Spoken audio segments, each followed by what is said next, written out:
Acclame encore très fort pour le Seigneur. Acclame bien.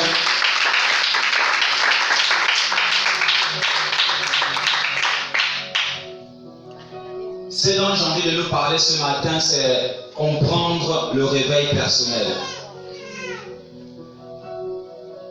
Comprendre le réveil personnel. Il y a ce qu'on appelle le réveil dans l'église locale. Amen, amen. Le réveil dans l'église locale. Il y a ce qu'on appelle aussi le réveil personnel. Pourquoi ce matin je parle du réveil personnel? Parce qu'en vérité, je me suis rendu compte que plusieurs d'entre nous, nous vivons le réveil de l'église locale, mais nous n'arrivons pas à vivre un réveil personnel. Amen, amen. Amen. Lorsque nous allons lire le livre de Actes des Apôtres, chapitre 2, parce que ici c'est le Seigneur Jésus qui est en train de partir. Et quand il est en train de partir, il est en train de leur donner une promesse qui devait arriver sur eux. Et la promesse, c'était le Saint-Esprit qui leur avait dit dans le livre de Jean. Amen.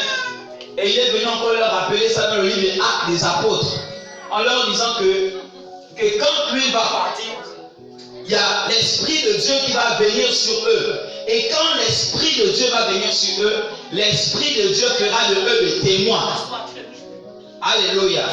C'est la raison pour laquelle je veux te dire, tu n'es pas témoin parce que tu as seulement donné ta vie à Christ, mais tu es témoin parce que tu as le Saint-Esprit de Dieu en toi. Amen. Alléluia. Amen. Et je disais que lorsque le Saint-Esprit va venir sur vous, animé d'une puissance, quand il va descendre sur vous, il va faire de vous d'abord des témoignages. Vos vies seront des témoignages. Et il a dit que le premier témoignage commence à où? Jérusalem. C'est la raison pour laquelle même quand Dieu te transforme, ton premier témoignage commence d'abord dans ta propre maison. C'est-à-dire que les gens de ta famille doivent d'abord voir que tu as changé. Avant que les gens du dehors ne voient que toi tu as changé, les gens de ta maison vont d'abord remarquer que tu as changé à cause de l'Esprit de Dieu qui est sur toi.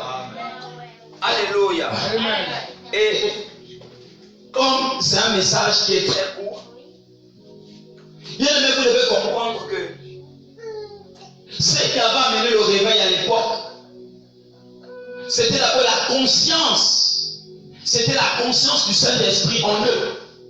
Alors qu'ils étaient en train de prier dans le livre des Actes des Apôtres, chapitre 2, ils étaient en train de prier. La Bible dit que il y a eu un bruit qui a commencé à se faire entendre. Et un vent a soufflé. Amen, amen. Est-ce que je peux vous dire quelque chose?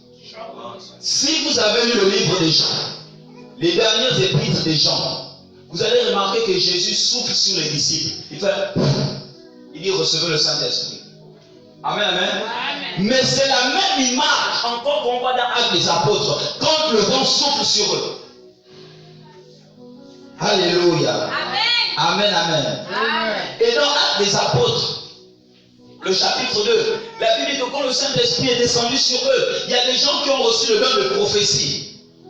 Il y a des gens qui ont prophétisé. Il y a des gens qui ont eu des parents. La Bible dit que leur parlant langue, il y avait trois types de parents. Il y avait le parlant langue de feu. Il y avait le parlant langue des langues humaines. Il y avait le parlant langue des anges.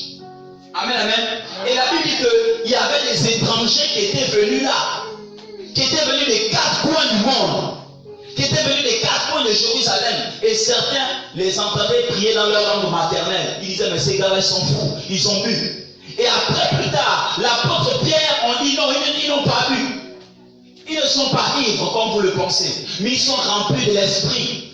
Et ce jour-là, il y a eu un grand réveil. C'est la raison pour laquelle je veux te dire, ce dont tu as besoin, ce n'est pas de beaucoup prier, mais tu as besoin d'un réveil personnel. Amen. C'est quoi le réveil personnel? Amen, amen. Amen. Je vais continuer cet enseignement dimanche. C'est quoi le réveil personnel? Le réveil personnel, c'est la conscience de la présence de Dieu en toi. Le réveil personnel, c'est le feu que tu ressens en toi. Le réveil personnel, c'est la foi de chercher Dieu.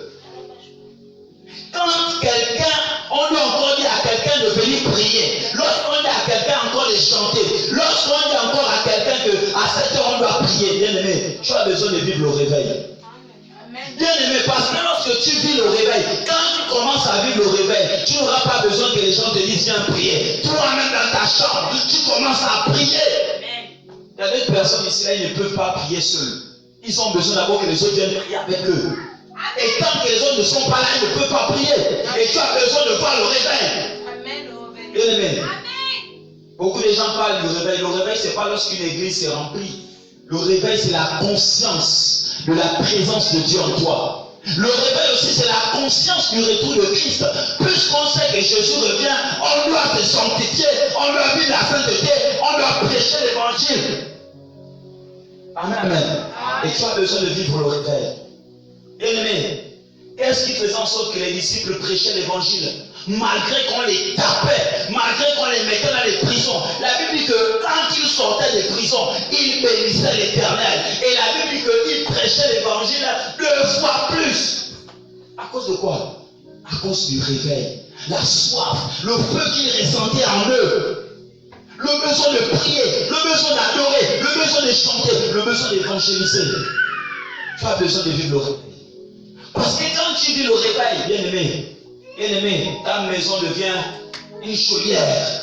Même quand les autres ne sont pas là, toi tu pries. Même quand les autres ne viennent pas à l'église, toi tu viens à l'église parce que tu as la soif et la faim de Jésus-Christ de Nazareth. Tu dois vivre le réveil. Tu as besoin que le feu de Jésus te brûle. Jésus doit te brûler. Jésus disait, Jésus se rappelait, lorsqu'il partait dans le temple, il a renversé le quai. La Bible dit que l'un de ses disciples se rappelle en disant, le zèle de ta maison me dévore.